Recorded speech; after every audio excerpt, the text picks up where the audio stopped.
have something, Muse, that I think is really important to talk about. And I think it's something that has managed to kind of propel me forward ever since I was out of high school and in undergraduate school and graduate school and beyond. And yesterday I had a phone conversation with the man that was my first role model. Strangely enough, it happened late in my life. He was my movement teacher in graduate school, and he pretty much is responsible for me being who I am, I think. I don't know if you would be glad that I said that, but it's the truth.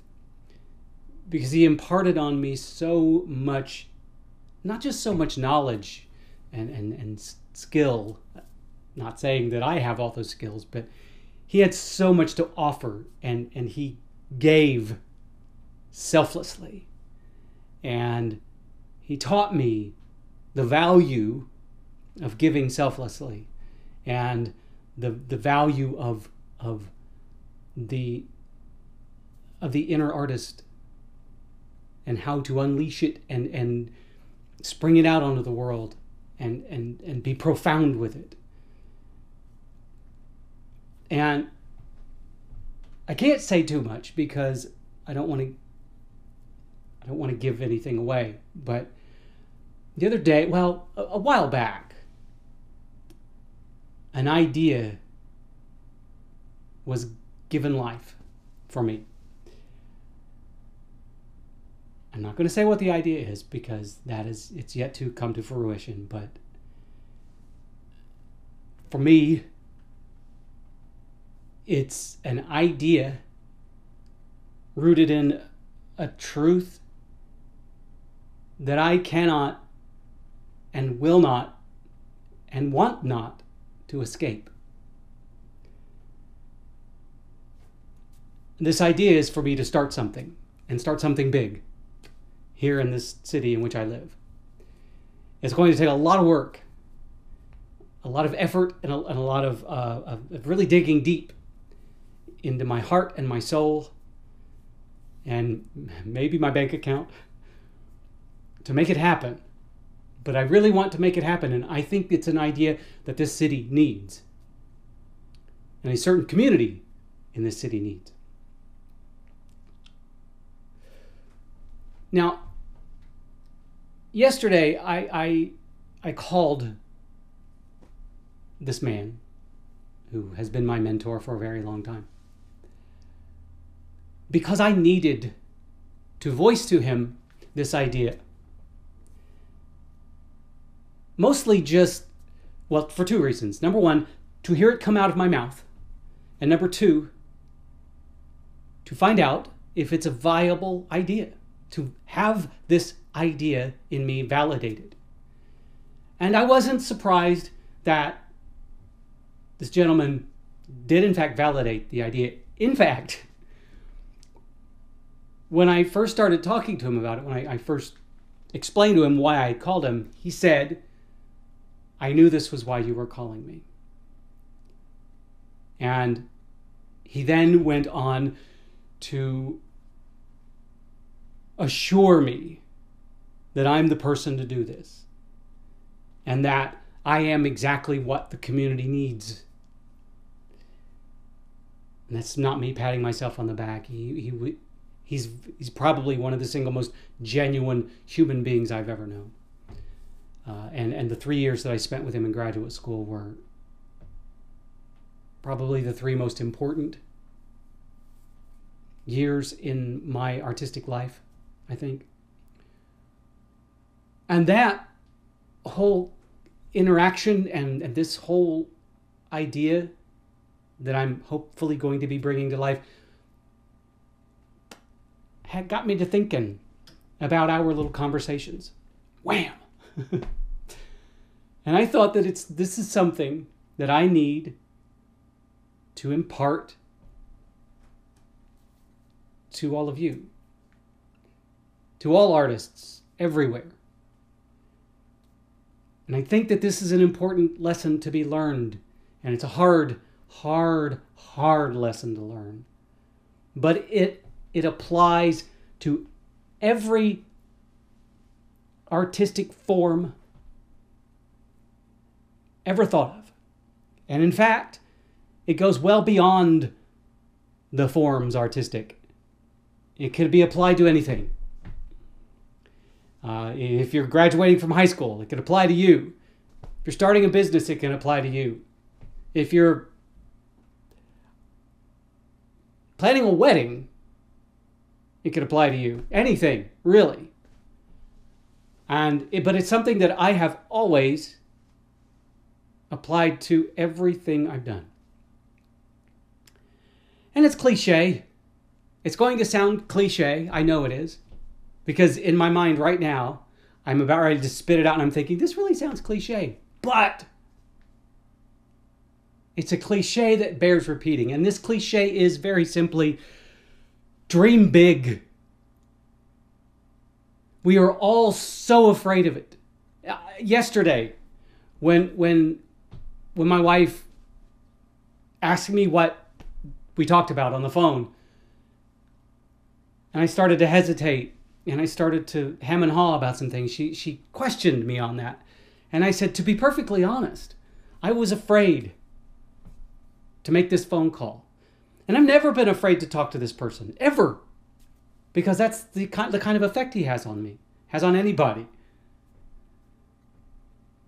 What I mean is he has the opposite effect of being afraid of talking to him. Everybody wants to talk to this person because he's calming, he's centering, he's blah, blah, blah. But anyway, I was afraid to voice this idea to somebody because it's a huge idea.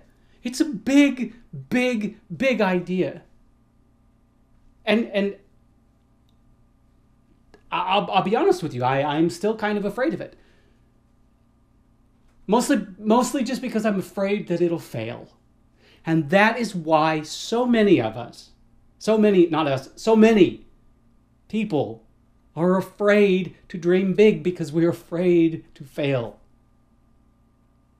But I'm going to say something. I'm going to say something that everyone needs to learn. Every writer seriously needs to learn. Seriously needs to take in, comprehend, and just accept.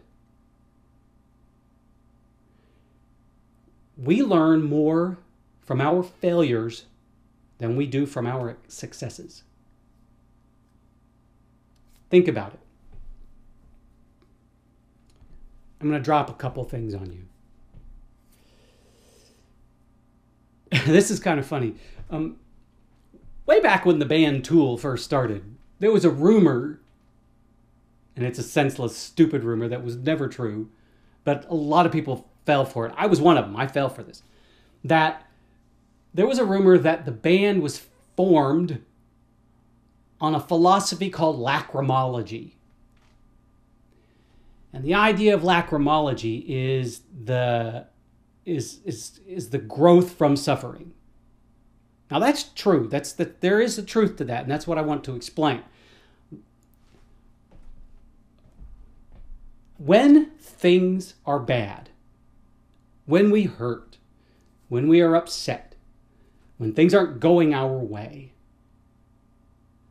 we want to get beyond that point, and we'll do whatever we can to get beyond that point. We grow beyond that point. So when bad things are happening, when negativity is in our lives, we tend to grow. We become better. At least that's the idea. Now, when things are good in our lives, we want them to remain good.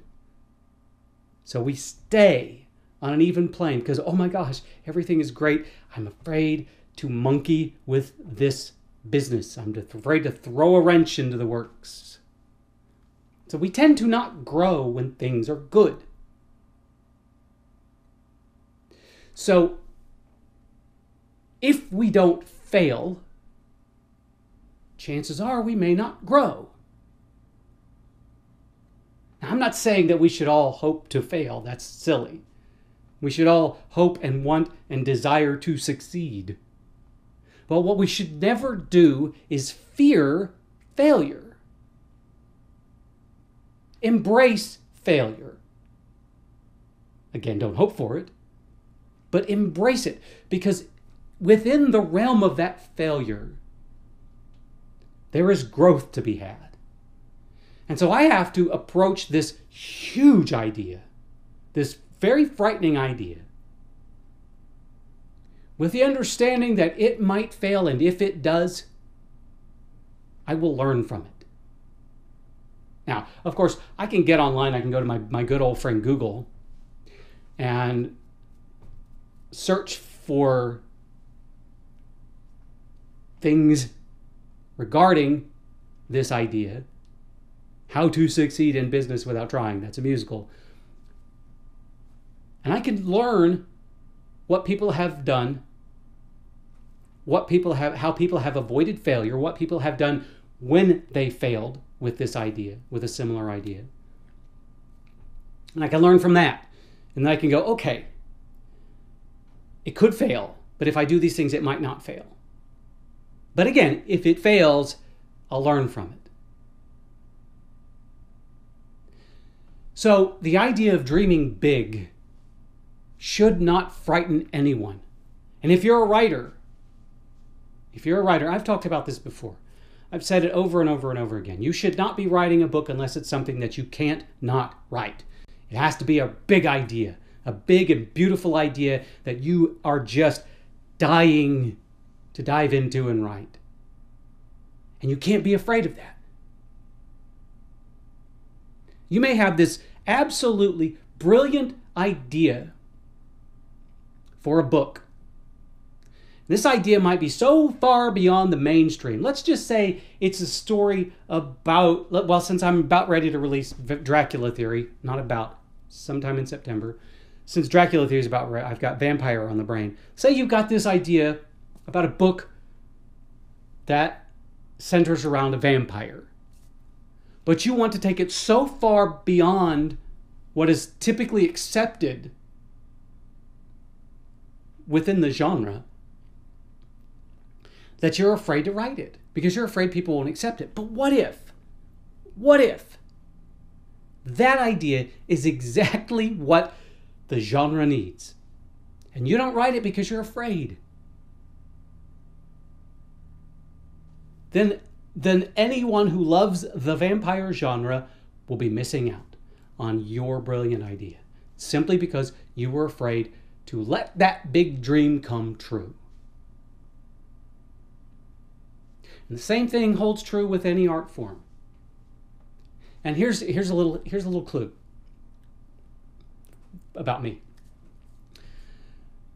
When I go into an audition, not necessarily an initial audition, mostly an audition, a reading, when I'm going in to read scenes for a director with people.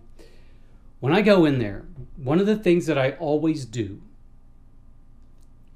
is, unless it's something that specifies otherwise, I go big. I take my big ideas into that audition because I know it's pretty safe bet that you can guess what most people are going to do in that audition for that role. There are fairly standard things that people will do. I tend to go in there and go, you know what? They're all going to do this. I'm going to do this. Because I'm going to show the director very possibly something they haven't thought of. And I'm going to do something those other people who may look exactly like me, who may sound exactly like me, but don't think exactly like me, I'm going to do what they're not doing and show the director that I can think beyond. I can dream big. Most of the time, it works to my advantage. There have been occasions, of course, when a director has pulled me aside in an audition and said, "Hey, let's not go. I'm not thinking that route. I'm thinking about this way. So could you try this?" And I'll go, "Sure, I'll show you that. I'll do that." But what that does is at least it sets me apart. And I know, most people are afraid of being set apart. Most people don't want to stand out. But the world in which we live, there is so much the same. And unless you bring something unique to what you're doing, you're just going to blend in. You're just going to be beige. And there's enough beige out there. There's enough people out there thinking small and dreaming small.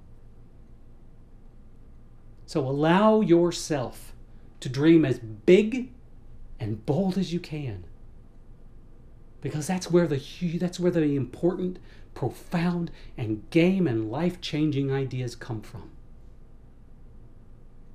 It's not just within the realm of art. It's within the realm of everything. It's just life. Allow yourself to dream big, and big things can happen. If you dream small, say it with me, small things can happen. So, that's what I got, Muse. I'm still a little nervous about this idea, and hopefully maybe within a year's time, because it's that big of an idea, hopefully within a year's time I'll be able to say, hey Muse, remember that one time back in 2019 when I said I had this big dream? Well, guess what? It came true. And here it is. Let me show you. Let me introduce you to my big dream. That's the plan. Now I just have to make it happen.